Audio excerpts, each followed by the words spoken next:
Berdasarkan hasil dari beberapa lembaga survei, masyarakat puas dengan kepemimpinan Prabowo Gibran. Dan kita akan langsung bahasnya dengan Direktur Eksekutif Poltreking Indonesia, Hanta Yuda, dan peneliti Selios, Bang Galaude Muhammad. Selamat malam, Bang Hanta. Bang Galau, apa kabar? Selamat malam, Mas Selamat Rabi. malam. Apa kabar? Selamat malam, Mas Galau. Selamat malam, Mas Hanta Baik, Yuda. saya ke Bang Hanta terlebih dahulu. Bang Hanta, tadi disebutkan ada 78% ya, begitu ya, masyarakat puas terhadap kinerja Prabowo Gibran. Indikatornya apa saja, Mas, kepuasan itu? Ya, pertama survei ini kan survei populasi ya, populasinya seluruh rakyat Indonesia dan menggunakan metode sampel representatif.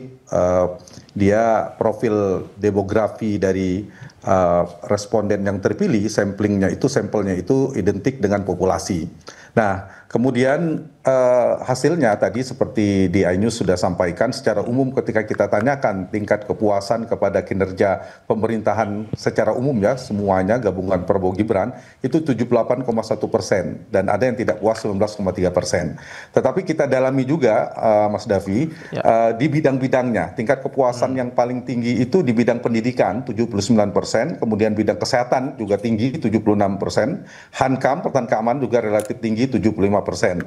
Tapi ada 3 bidang lainnya yang bisa dikatakan tidak tinggi, bahkan ada satu yang paling rendah di bawah 70%. Hukum itu hanya 68%, kemudian hukum dan pemberantasan korupsi, kemudian kepuasan di bidang stabilitas politik dan nasional itu hanya 65%, dan kepuasan di bidang ekonomi di bawah 60%, yaitu 57%. Jadi PR utama dari pemerintah Prabowo Gibran adalah terutama bidang ekonomi karena tingkat kepuasannya hanya 57%. Nah, saya ingin menjawab pertanyaan tadi, apa basis alasan kita tanyakan juga kepada responden penyebab mereka puas dan tidak puas itu ada beberapa faktor banyak, tetapi kami merangkum yang tertinggi persentasenya ada 5 faktor yang puas itu. Satu, karena menganggap kepemimpinan Prabowo yang tegas. Kemudian 2, bansos tepat sasaran. Yang ketiga, program makan gizi gratis. Yang keempat, adanya pelayanan kesehatan. Dan yang kelima adalah pemberantasan korupsi. Nah, satu lagi ini ya penting juga, alasan yang tidak puas yang hampir 20% tadi. Satu, ekonomi belum stabil, itu 26%-nya menjawab. Kemudian bansos kurang tepat 15%, masih banyaknya kasus korupsi, kemudian harga kebutuhan pokok masih cukup tinggi, belum terkendali, dan yang kelima adalah belum tersedianya lapangan pekerjaan atau belum teratasinya urusan pengangguran. Jadi ada 5 itu paling tidak yang menjadi faktor apresiasi positif terhadap rating pemerintahan Prabowo Gibran, dan juga 5 yang negatif yang kemudian menyebabkan terbentuknya audit persepsi ya, persepsi publik terhadap penilaian 1 tahun pemerintahan Prabowo Gibran. Baik. Saya ke Bang Galau. Bang Galau, Anda memberikan skor 3 dari 10 terhadap pemerintahan Prabowo Gibran. Apa alasannya? Jadi berdasarkan riset yang kami lakukan gitu ya, tadi memang terdapat perbedaan metodologi. Jadi sebelum menjawab apa alasannya gitu ya, karena itu murni dari apa yang kami dapatkan dari survei. Jadi yang pertama kami lakukan expert judgment gitu ya, untuk sekitar 120 panelis gitu ya, yang terlibat dalam survei ini, di mana itu merepresentasikan jurnalis yang memiliki pengalaman lebih dari 3 tahun, yang mewakili 4 desk gitu ya, ekonomi, lingkungan energi, hukum, HAM gitu ya, dan juga desk berkaitan dengan sosial politik. Itu merepresentasikan sekitar 60 lembaga media mainstream gitu ya, dan berdasarkan yang kami lakukan itu menggunakan metodologi purposive sampling. Nah, tidak hanya itu, bahkan kami juga melakukan survei yang paralel dilakukan dan ada dalam report yang kami rilis gitu ya, yang itu dilakukan berdasarkan targeted digital sampling kepada 1.330 responden. Dari situ sebenarnya kami melihat bagaimana perbedaan antara tujuan dari survei yang kami lakukan. Bukan menilai elektabilitas atau popularitas, tapi kita ingin melihat kinerja.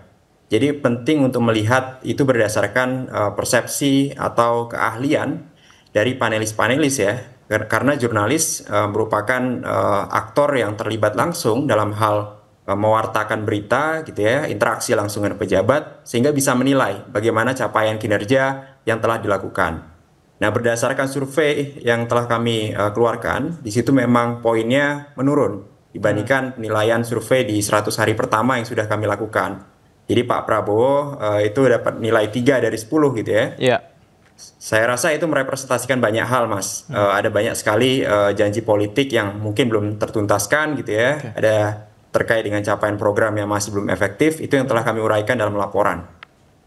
Oke, baik. Saya ke Bang Hanta kembali. Bang Hanta, kepercayaan terhadap Prabowo Gibran juga tinggi dari poltreking ini mendapatkan hasil 83%. Sebenarnya apa yang membuat masyarakat percaya dengan apakah dengan tadi Anda katakan karakter Pak Prabowo yang tegas atau dengan program-program yang tadi Anda sebutkan? Ya, jadi selain tingkat kepuasan standar dari survei secara rutin kita lakukan paling tidak setiap 1 tahun sekali atau 2 kali, itu menanyakan juga tingkat kepercayaan. Jadi kepercayaan itu terkait dengan optimisme kepemimpinan politik. Kalau misalnya kepuasan itu berbasis kinerja dalam persepsi penilaian publik ya, ini kan yang menilai adalah publik rakyat Indonesia, populasinya adalah rakyat Indonesia yang usianya 17 tahun ke atas atau sudah menikah. Jadi seperti orang sudah punya hak pilih lah, yaitu yang menjadi responden. Nah, tentu dari Aceh sampai ke Papua ya kita sampling semuanya di 38 provinsi. Nah, dari tangkapan data bahwa untuk tingkat kepercayaannya cukup tinggi. Ini modal optimisme bagi pemerintahan Prabowo Gibran, di mana angkanya 81, persisnya 81%. Nah, angka ini sebenarnya tidak mengejutkan di 1 tahun pemerintahan Prabowo. Itu hampir sama dengan 1 tahun di pemerintahan Jokowi dan Pak SBY juga, Pak Jokowi. Bahkan ada yang di atas 80%. Bahkan tidak mengherankan kalau kemudian tingkat kepercayaan biasanya selalu melampaui tingkat kepuasan. Nah, kalau saya ditanya apa kira-kira yang membuat sentimen positif lah, penilaian positif, memang ada beberapa program populis yang kami rekam yang kemudian ditanyakan kepada responden, itu manfaat atau program prioritas apa saja yang tepat sasaran. Kami mengistilahkannya program populis yang dimiliki. Satu, MBG tadi, kemudian adalah bantuan subsidi upah. Itu yang dianggap positif. Kemudian kartu Indonesia Sehat, kartu Indonesia Pintar, dan pelayanan kesehatan gratis. Itu barangkali analisa saya ya, yang kalau dirangkum dari data berdasarkan opini penilaian persepsi publik tadi, yang salah satu penyumbang utama dari persepsi positif tadi. Tapi jangan lupa, Mas Davi, ada catatan kritis juga bagi pemerintahan ini saya kira di bidang ekonomi juga sebenarnya adalah karena angkanya kepuasannya ada 57%. Kalau dibandingkan dengan bidang-bidang lain, kondisi ekonomi itu relatif jelek, jarang. Kita melakukan survei sudah berapa kali saya kira sejak era Pak SBY, Pak Jokowi, memang paling sulit kepuasan di bidang ekonomi. Hampir tidak pernah seingat saya kepuasan di atas 70% khusus ekonomi. Tapi ini termasuk terbilang rendah karena berada di bawah 60%. Nah, karena itulah PR-nya adalah bagaimana meningkatkan bidang ekonomi ini, isu tentang lapangan pekerjaan dan stabilitas harga pokok itu menjadi penting ya, rekomendasi dari survei ini kepada pemerintah setelah kita rekam dari persepsi publik. Iya, bicara soal kepemimpinan, Selyos juga mengukur ya kualitas kepemimpinan daripada para pejabat publik. Hasilnya seperti apa, Mas Galau? Baik, jadi berdasarkan survei panelis gitu ya, expert judgment yang kita lakukan, itu kemudian keluar bahwa kualitas kepemimpinan masih sangat jauh di bawah ekspektasi. Sekitar 64% itu responden ahli menilai kepemimpinan masih buruk dan sangat buruk gitu ya. Nah, dari sini sebenarnya kita bisa melihat yang kami sebar ini sebenarnya adalah rank gitu ya. Kita berikan bahkan panelis diminta untuk menilai dari scoring 1 sampai 10. 1 mengartikan buruk, 10 mengartikan sangat baik. Jadi persebaran datanya akan sangat lebih distribusi normal yang terbentuk gitu ya. Dan kalau kita lihat berdasarkan survei yang kami lakukan itu juga melakukan pemeringkatan terkait dengan kinerja menteri. Peringkat 1 sampai dengan 3. Itu yang kemudian kontras sekali ketika berbeda dengan opsinya antara cukup puas dan beberapa pilihan lainnya. Nah, jadi kami ingin mengkontraskan supaya ada kinerja yang diukur secara jelas gitu ya, bahwa nilainya berapa gitu ya. Kalau baik, sebaik apa dibandingkan 1/10.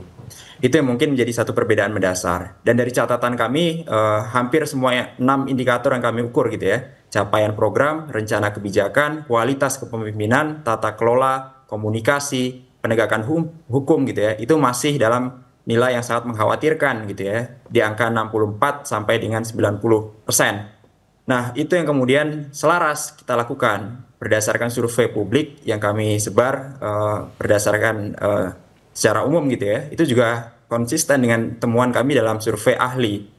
Nah, itu yang kemudian memperkuat temuan akhir bagaimana elektabilitas Pak Prabowo Subianto justru turun secara drastis. Jadi secara sederhana 34% responden yang memilih Prabowo Subianto dan Gibran Rakabuming Raka di pemilu 2024 tidak akan memilih kembali untuk pemilu selanjutnya. Baik. Dengan tren kinerja seperti ini. Baik, baik. Terima kasih banyak Bang Galau, Bang Hanta sudah bergabung bersama kami. Selamat malam, sehat selalu Bapak-bapak. Pemirsa, sejumlah lembaga survei merilis tingkat kepuasan publik atas kinerja pemerintahan Prabowo Gibran selama 1 tahun. Lembaga survei Poltreking mengukur tingkat kepuasan masyarakat atas kinerja pemerintahan Prabowo Gibran. Hasilnya, ada 78,3% responden mengaku puas atas pemerintahan Prabowo Gibran, hanya 19,2% responden yang tidak puas, sementara 2,5% menyatakan tidak tahu.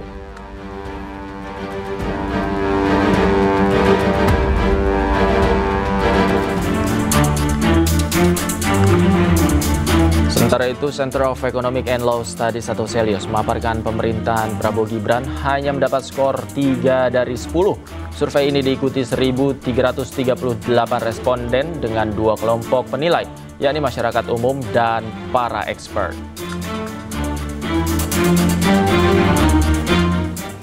Pemerintahan Presiden Prabowo memiliki sejumlah program prioritas. Lembaga survei Poltreking juga menanyakan kepada masyarakat program apa saja yang bisa dirasakan manfaatnya.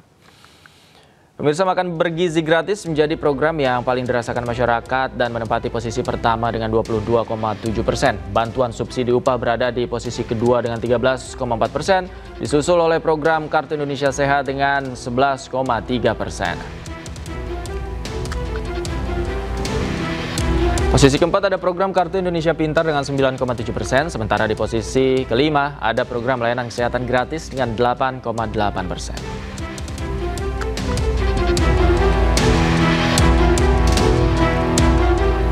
Sejumlah lembaga survei juga mengukur kepuasan masyarakat atas kinerja Menteri Prabowo Gibran dan berikut 5 menteri paling berprestasi menurut masyarakat. Lembaga survei CELIOS mencatat Menko Bidang Infrastruktur dan Pembangunan Kewilayahan Agus Harimurti Yudhoyono berada di posisi pertama dengan 50 poin, disusul oleh Menteri Agama Nasaruddin Umar dengan 48 poin. Posisi ketiga ditempati Menteri Pendidikan Dasar dan Menengah dengan 44 poin. Menteri Sekretaris Negara Prasetyo Hadi berada di posisi keempat dengan 35 poin, sementara di posisi kelima ada Menteri Kesehatan 31 poin. Berbeda dengan CELIOS, lembaga survei Poltreking mencatat Menteri Agama Nasaruddin Umar sebagai menteri paling berprestasi dengan 65,7%. Di posisi kedua ada Menteri Pemuda dan Olahraga Erick Thohir dengan 63,5%, sementara Menteri Keuangan Purbaya Yudi Sadewa berada di posisi ketiga dengan 61,2%. Menko Bidang Infrastruktur dan Pembangunan Kewilayahan Agus Harimurti Yudhoyono berada di posisi keempat dengan 61%. Menteri Kesehatan Budi Gunadi Sadikin menempati posisi kelima dengan 58,3%. Dan menariknya, Sekretaris Kabinet Teddy Indrawijaya berada di posisi keenam dengan 58,1%. Sementara itu, CELIOS juga membuat survei terhadap penilaian kualitas kepemimpinan pejabat publik yang juga anggota Kabinet Prabowo Gibran. Hasilnya, 28% responden menilai kepemimpinan menteri cukup, 31% menilai buruk, dan 33% responden menilai kepemimpinan menteri sangat buruk. Dan 96% responden ingin pejabat publik atau menteri berkinerja buruk ini diganti.